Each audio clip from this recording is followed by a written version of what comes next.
Let us perform an experiment to observe the action of metals on their salt solutions and to arrange them according to their reactivity. Take the solution of copper sulfate, iron sulfate, zinc sulfate and aluminium sulfate each in a beaker.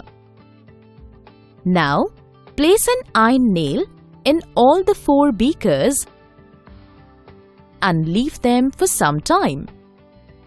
Did you notice any change in the color of these solutions? Yes, the blue-colored solution of copper sulfate changes to light green and a reddish-brown layer of copper is deposited on the iron nail while the rest 3 solutions remain same. Now, repeat the same procedure by dipping the copper strips, aluminium strips and zinc strips in fresh salt solutions of copper sulfate, iron sulfate, zinc sulfate and aluminium sulfate. What did you observe? You can see that there are no changes on copper strips. In case of aluminium strips, the changes are observed in 3 solutions. The blue color of solution of copper sulfate disappears and copper metal settles down at the bottom.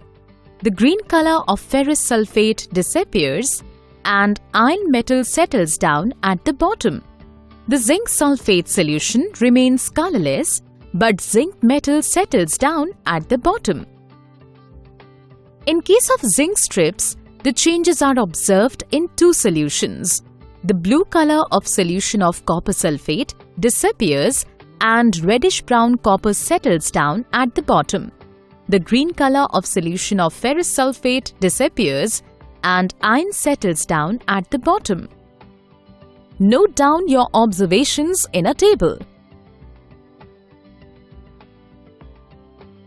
Be careful while performing this experiment. Make sure that all the apparatus are clean and dry. Do not touch any chemical. Label the beakers properly and put them in sequences.